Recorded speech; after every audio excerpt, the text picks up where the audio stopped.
got us a word for us today. We're actually in a series. Pinag-uusapan po natin to. And we've been talking about wisdom. Okay, wisdom. Kasi napaka-importante po na ito sa buhay po natin because I believe all of us here already had bad decisions in life. Marami po tayo dito, may maling na purchase sa TikTok. No? Again, yung binibili natin sa TikTok, biglang hindi na natin gagamitin. Or sa Shopee pala. Okay? Biglang hindi na pala natin gagamitin. And a lot of bad decisions, even in our relationships, di ba? Marami po tayong nasira or inaway. May mga inaway na ba kayo? Or kayo yung inaway? May mga nagparinig na ba sa inyo sa Facebook? Patawarin nyo na yan. Okay? And a lot of us here already had bad decisions. And that's why we need wisdom.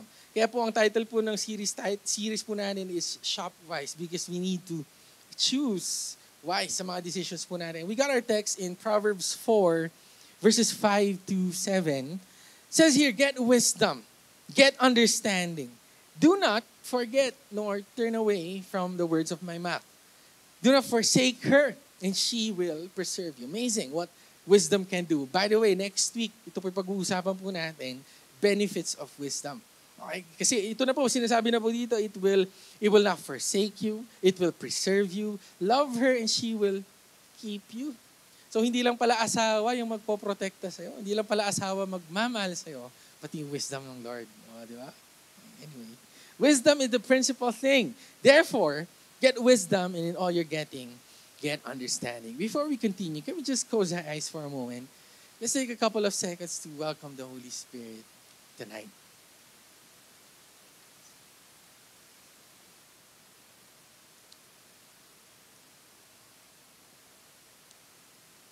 Holy Spirit, we welcome you in this place. We need you. God, we can't do anything without you. And we acknowledge, Lord, right now, to speak to us, to communicate to us, oh God. Your word. And God, we need wisdom, Lord, at this moment. Kailangan ka po namin. God, as we listen to your word, I pray, use me as well as I share your word. We need you. Every one of us here are just vessels, God, in need of your word. And we're ready to be filled by you, oh God.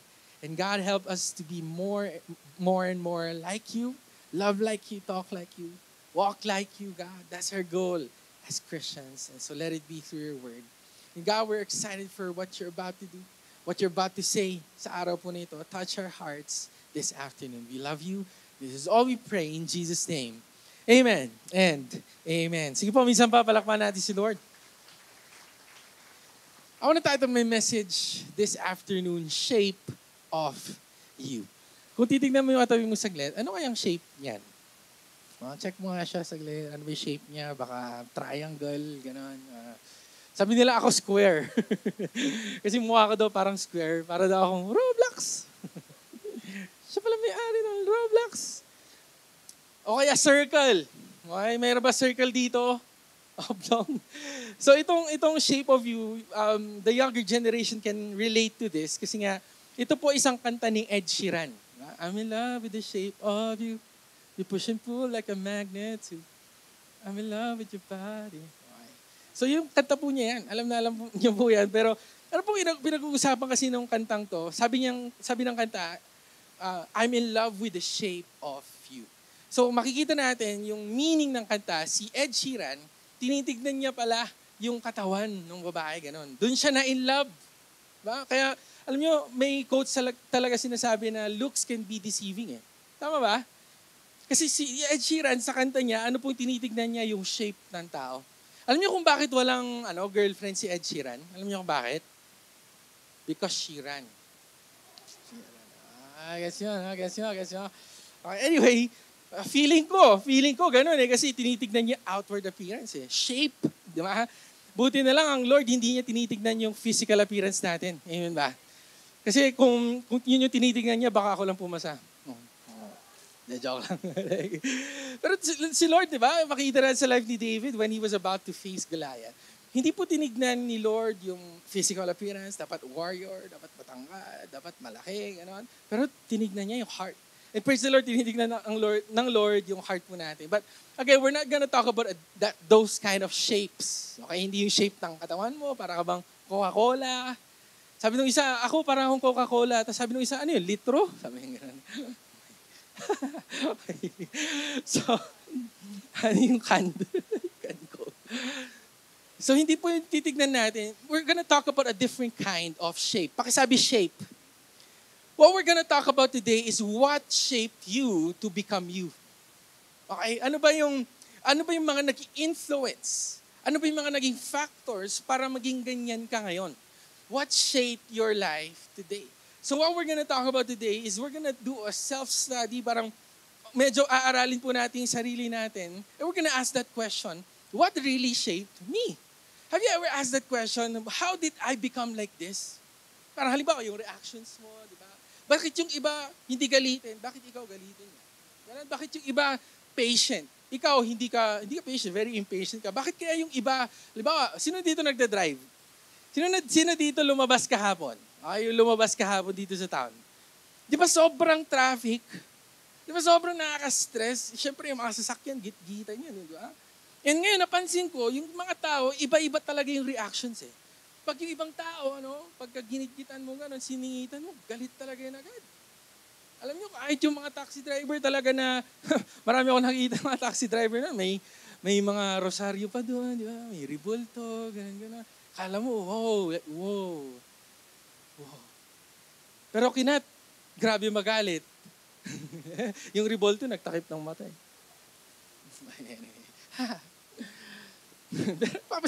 Kaya alam nyo, ako talaga, feeling ko, diniliver na ako ng Lord dito eh. Kasi pag ginitgitan niyo ako, pagbibigyan ko lang, mabait ako.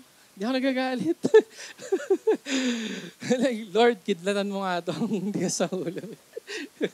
Pero di ba, ba't kaya ganun yung mga reactions? Halimbawa, sa McDonald's, di ba, order ka, sasabihin ng magsiserve, willing to wait?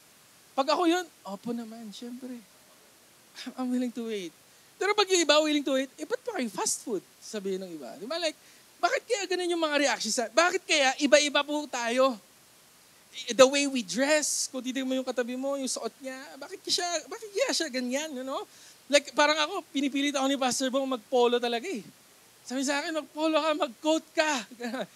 Hindi ako ganun eh.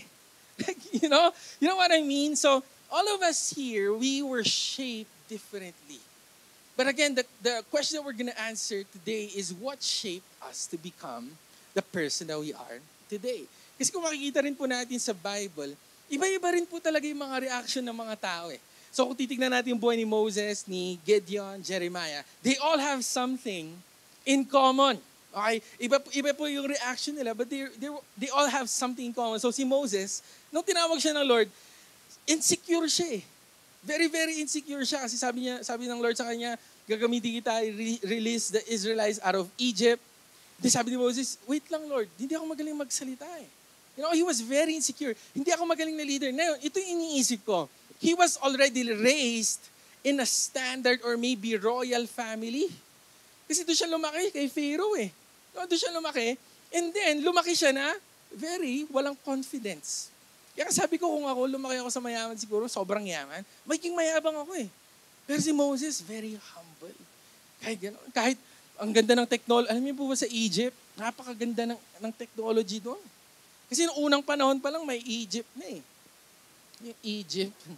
Gets yun na? Lumaki siyang gano'n, no? Royal family. Pero bakit gano'n yung naging reaction niya? Insecure. Si Gideon naman, okay, listen to this, si Gideon naman, lumaki siya, na weakest sila. Sila yung mga pinakamahina sa clan po nila, Gideon, and then, siya pa yung pinakamahina sa clan nila. Yung tropa nila, yung mga pamilya sila po pinakamahina. Sa pamilyang yon, siya pa yung pinakamahina. No, mapakikita po natin. And when God was calling him, sabi niya, hindi ko rin kaya.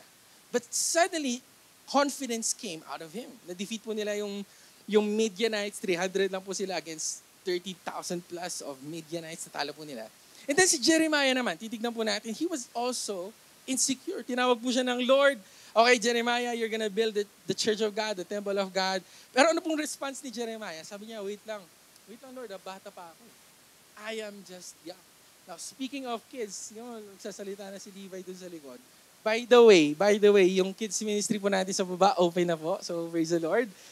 Okay, kaya alam niyo po, last week, pinag-usapan po natin yon, yung church po natin consists of mostly young adults.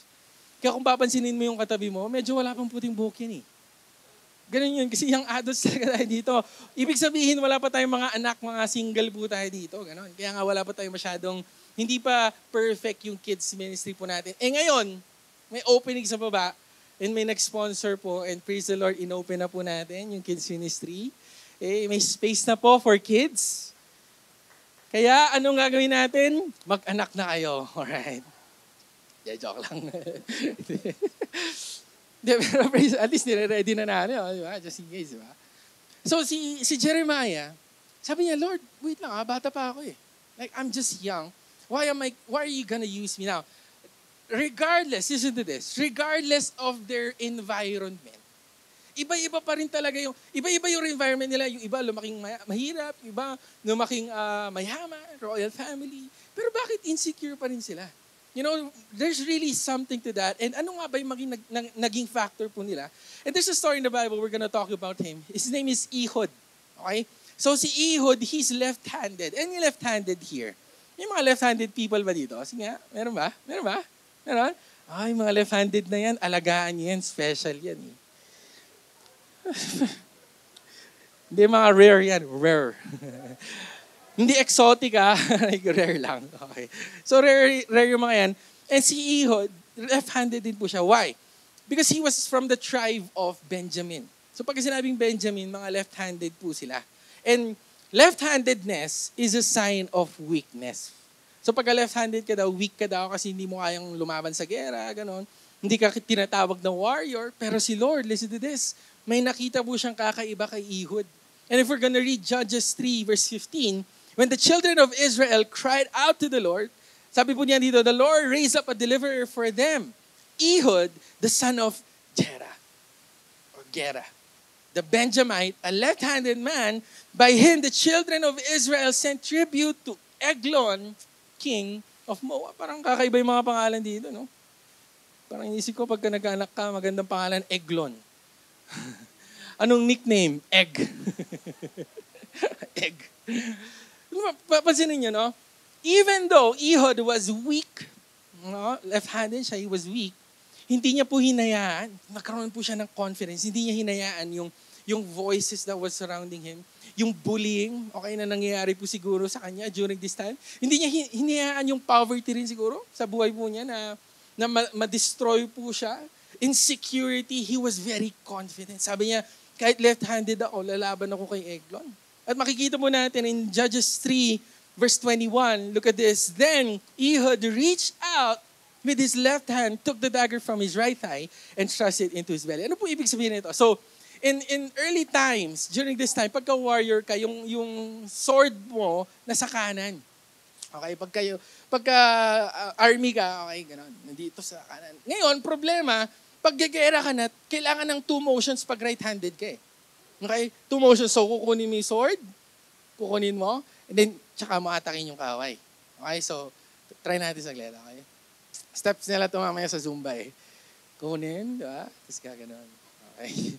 Kunin, tapos gaganon. So, 2 motions. So, 1, and then 2.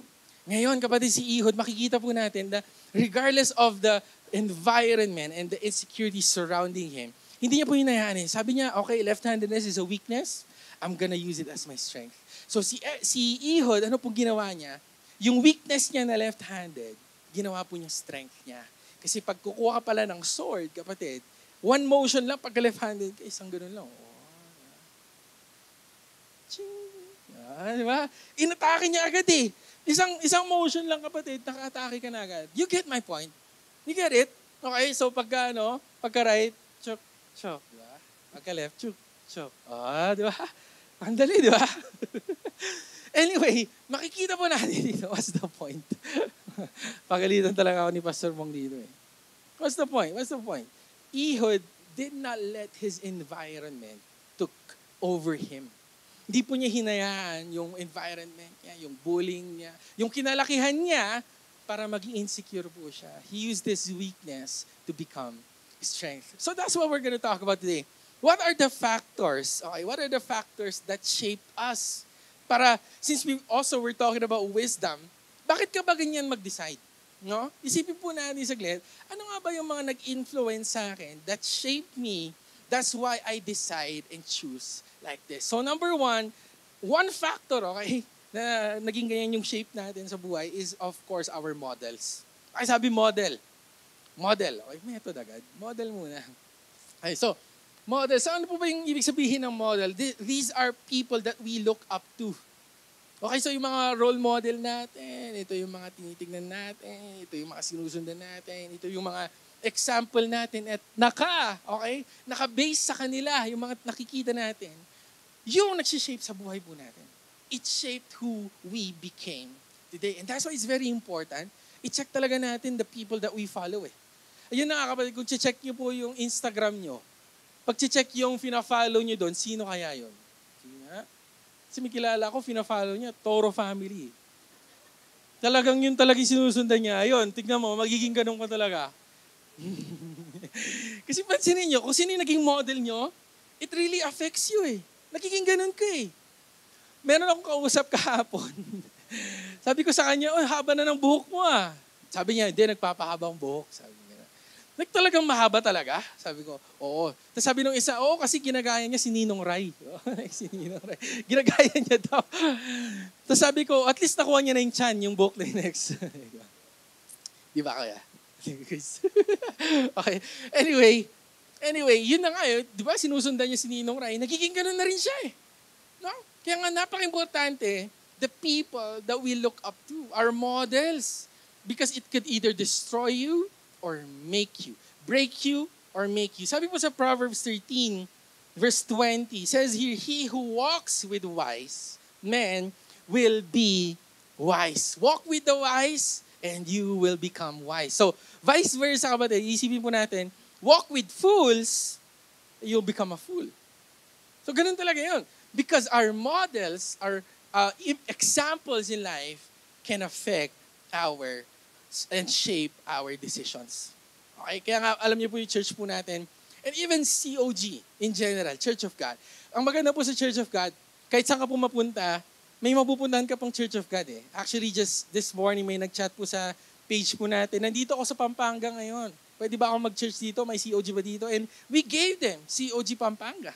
Ang dami pong churches po doon. And we gave them an address. And isa pong maganda po doon, not only you have family and connection, what I think is best there or good thing there is we can learn from each other. Okay, so pagka may ibang COG, sana hindi nagyayabangan ng church, no? Tama, no? Okay, sabi nga sa katabi mo, huwag kang mayabang. Sabi mo sa kanya, huwag kang mayabang. Humble lang dapat. Okay? Ang maganda doon, nagtuturuan. And you know what we did as a church? Siyempre, may mga big churches, tayo, small church, mga cute lang pa lang tayo, cute pa lang. Parang ikaw, cute ka lang. Yan, church natin, cute pa lang. And sila, napakalaki na po ng church and we went to Church of God Solano. Ayan. At praise the Lord, tignan nyo yung likod, building po nila yan. Grabe po yung ginagawa po ng Lord doon. God really has provided for them. They purchased a lot, 4,000 square meters. Ganun po kalaki. And then yung church po nila doon, napapatay, 3 phase po yan. Napapatay na first phase, second phase, tinatayo na. Third phase, may pera na daw sila para matapos to. And imagine, inside of a province, because Nueva Vizcaya is a province, there's something God is doing there, something great that God is doing there. So ngayon, what's my point? Kami po as leadership, sinadya po talaga namin pumunta doon. Bakit? Because we want to set them as our model. Gusto natin sabihin, okay, kung ginawa kasi ng Lord yun sa kanila, wait lang. Gayaan nga natin, o kaya matuto kaya tayo sa ginawa nila, and then, God, I believe the same God that we're serving is the same God that we're serving. Amen po ba doon? Kaya alam nyo, naniniwala po ako na kung si Lord nag-provide ng building po doon, si Lord magpo-provide din po ng sarili po nating church building. Amen po ba doon? Kasi, listen to this, yung Lord nila doon, okay, Father, Son, Holy Spirit, same God. Tayo, pinupuri natin, Father, Son, Holy Spirit. Same God. And the same God that did that to them is the same God that's gonna do it for us. Amen po ba doon? Mas malakas ng palakpak para kay Lord. And that's why, kaya alam niyo po talagang nag-sacrifice po ang leaders. Pumunta po kami doon. We went there in the revival night. Dami po namin sacrifices. Makita po natin church building nila. Ganyan po kalaki eh. Why are we doing this? Because we want to walk with wise men. Kasi nakita po natin yung importance of models shaping your life. It's very important, church. Alam nyo, kaya may nakausap po kami. Saan nanggaling tong cafe-cafe nyo na to, yung Agkape? Nung nakita niyo po yung COG Solano, sabi niya, alam ko na. Kasi alam niyo po yung COG Solano, meron po rin po silang cafe. At yun na nga, unti-unti natin ginagaya. No? Praise the Lord for that because we want to walk with wise men. Our models can shape how we decide in life. If we're gonna study the Bible, I want to show you a picture of Joshua. Kung kilala niyo po si Joshua.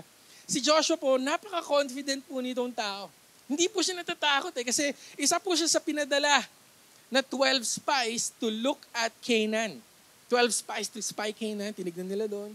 Yung 10, yung 10 natakot Sabi niya, lalaki nila, mga higante itong mga to. Sabi nila, they gave back report, lalaki na itong mga to. Pero si Joshua, ano po sabi niya, wait lang ha. Yung laki nila, mas malaki yung Panginoon natin dyan Bakit ganun yung naging reaction niya? Because maybe he saw his model. Sino po yung naging model niya? Si Moses.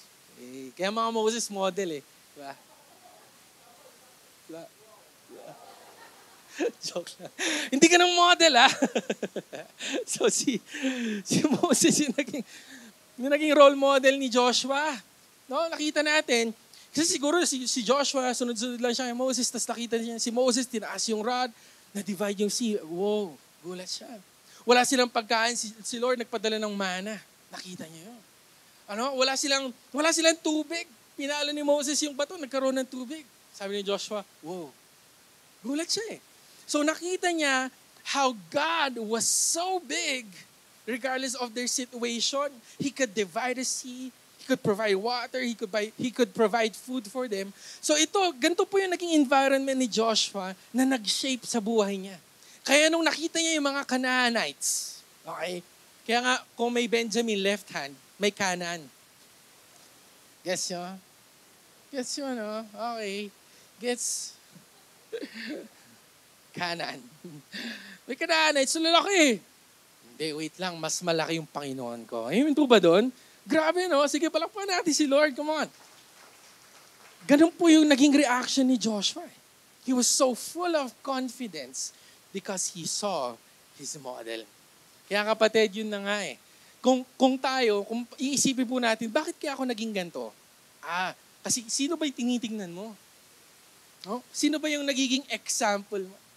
Kasi kung sino yung example mo, it can affect how it shapes your life. And that's why we really need to take care of the people that we look up to be with wise men. Second thing that affects us is the message that we put in.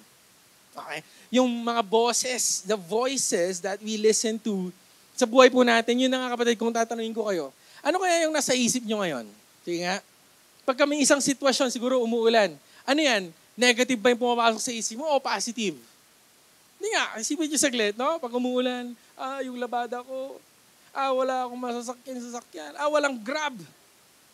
Mahal. Diba? Pero kung umuulan, tas positive yung mindset mo, buti na lang umuulan. Madidiligan yung mga halaman ko. O, diba? Negative kasi. Pero encouragement ba?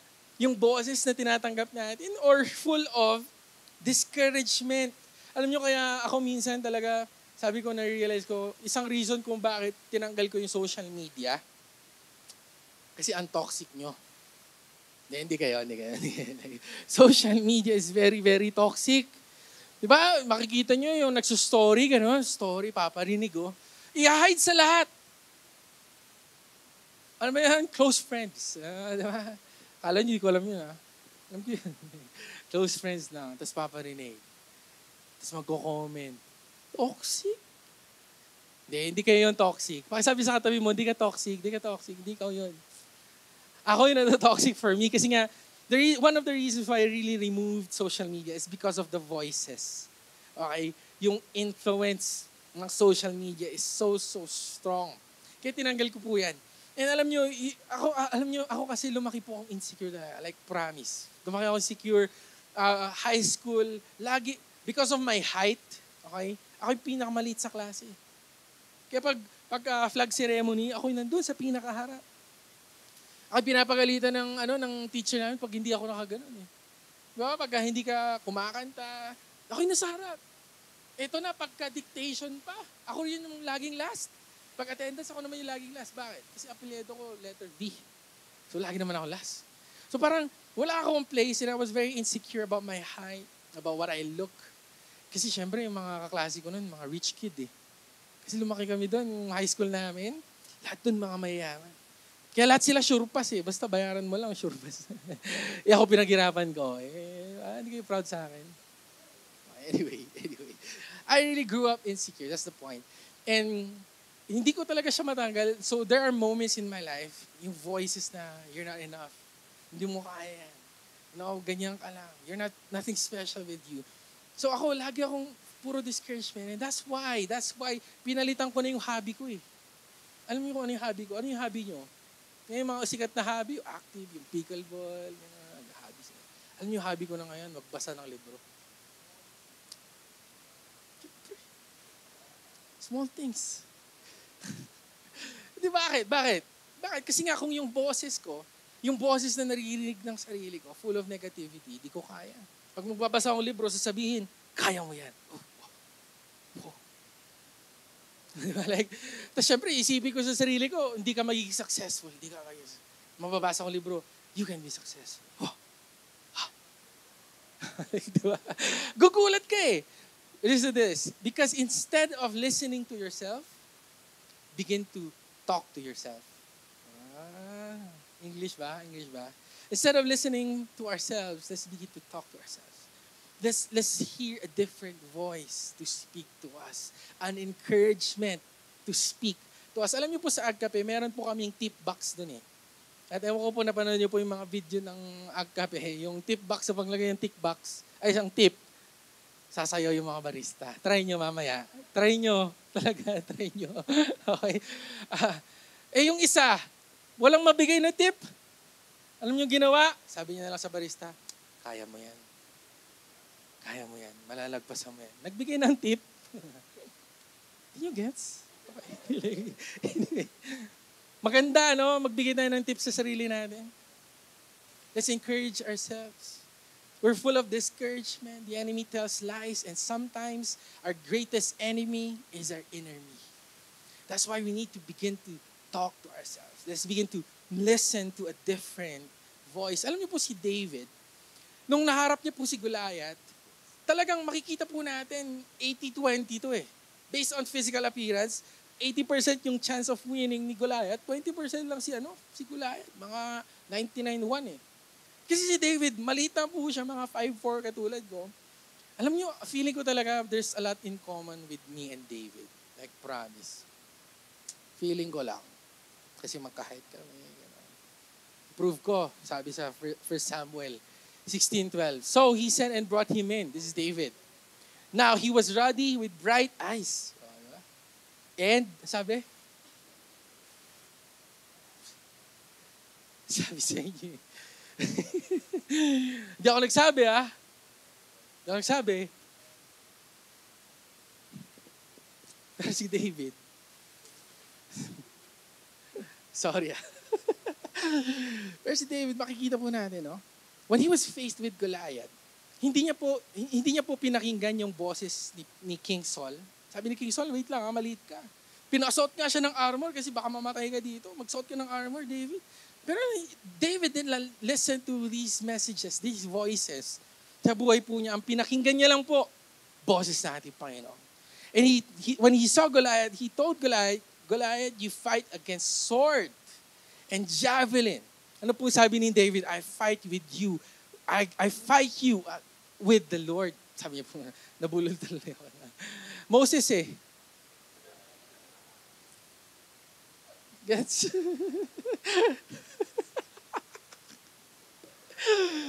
Ay, nako. Ayun kasi. So, si David, sabi niya, I fight with, God is with me. I'm fighting with you. No? Sabi niya, okay, kalaban, kasama ko ang Panginoon. So, nagkaroon po siya ng confidence. Why? Because he did not listen to the voices that was trying to destroy him. Kaya nga kapatid, kung mapapansin po natin yung mga reaction natin, baka kasi yan yung mga boses na pinapakinggan mo. Yun na nga kapatid, kung yan yung mga boses na pinapakinggan mo, kaninong boses ang the best pakinggan? Salita ng Lord. Amen. When Jeremiah said, I was young, sabi ng Lord, don't say that you are just young. I'm gonna use you for something great. Maybe iniisip mo, walang magagawa, hindi na ako magiging successful. Ano ba sabi ng Lord? Ephesians 3:20, now to Him who is able to do exceedingly, amen po ba doon? Abundantly, above all that we could ever ask or imagine, according, listen to this, to the power that works through you. Wow. So if we think little of ourselves, balik tayo sa verse na yun. God can do exceedingly. Amen po ba doon? Parang nga natin si Lord for that.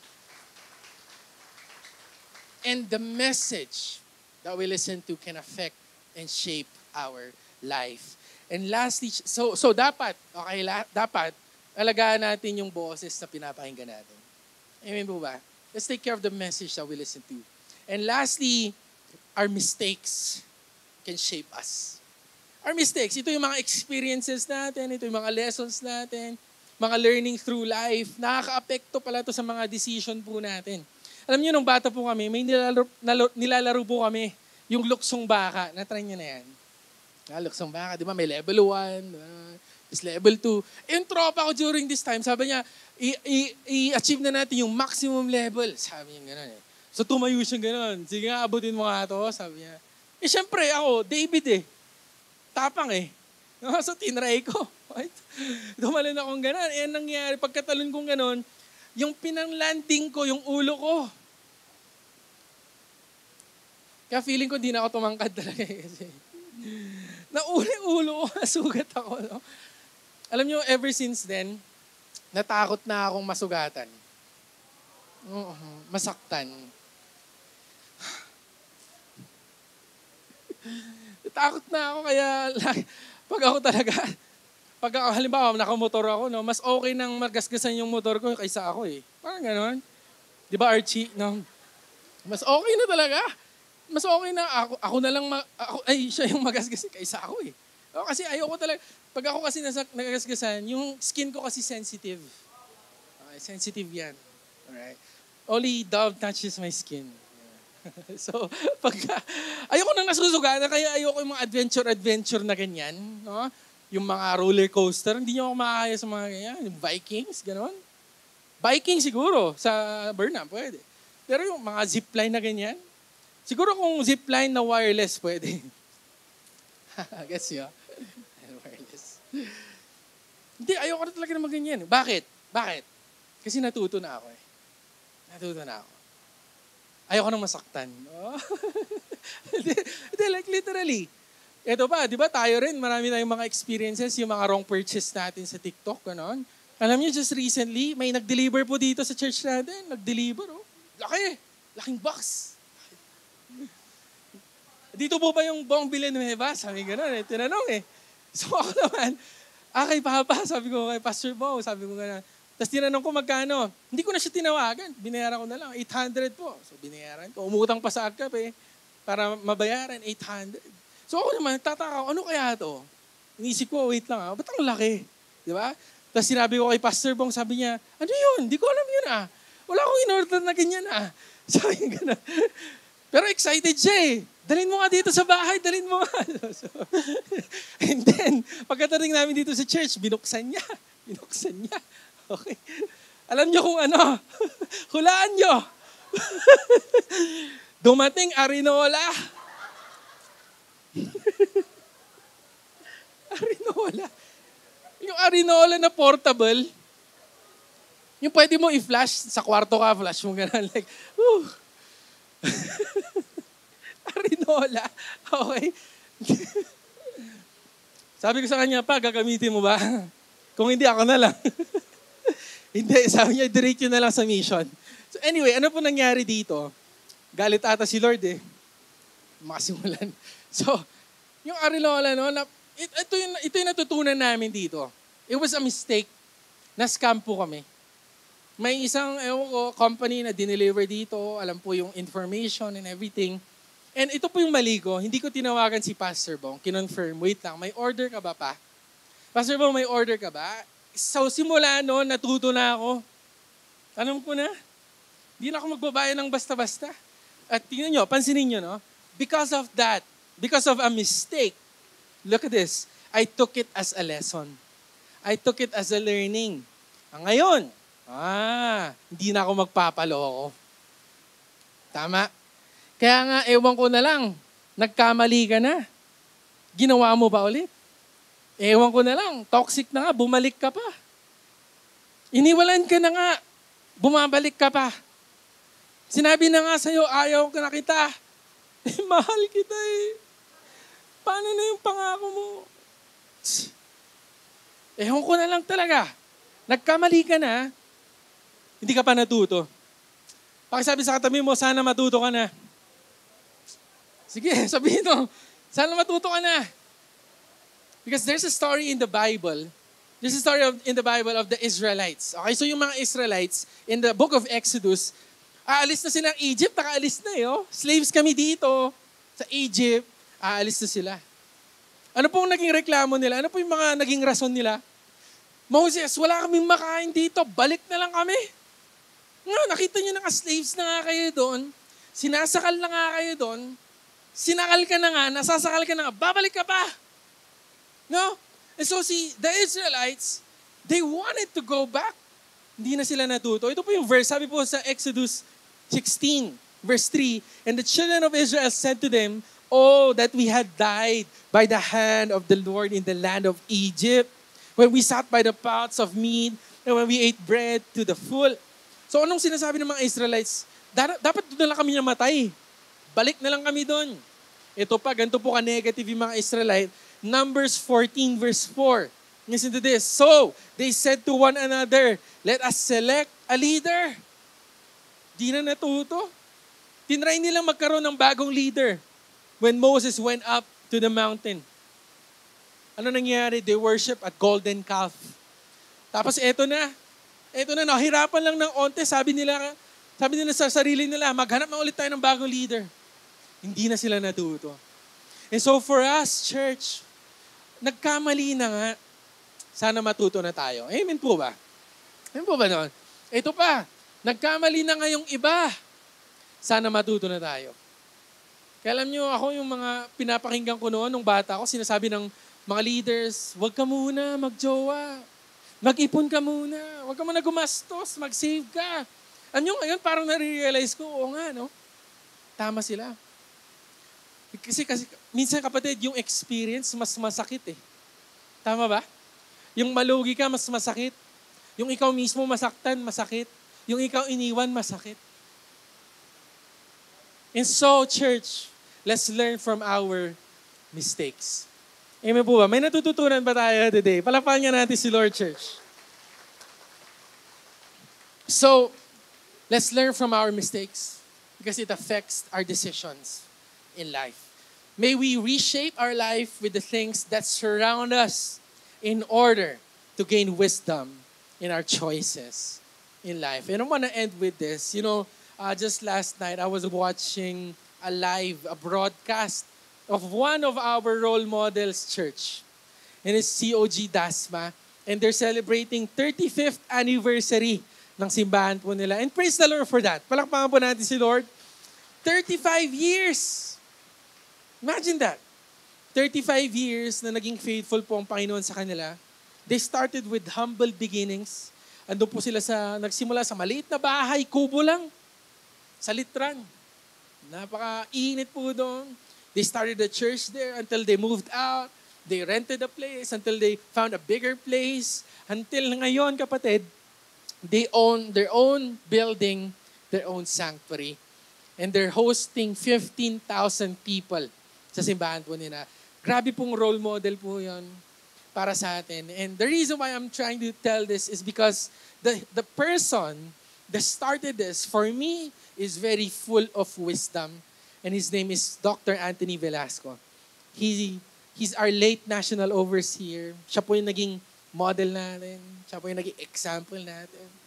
This is the person that we look up to. Why? Because he's full of wisdom. Imagine this. 35 years of building a church. Kanino ko palalapit kundi sa mga gantong tao? No?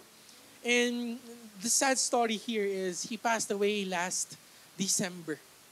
Last year, December, he passed away. No, ito yung malungkot eh. Meron din po ako nabasang quote,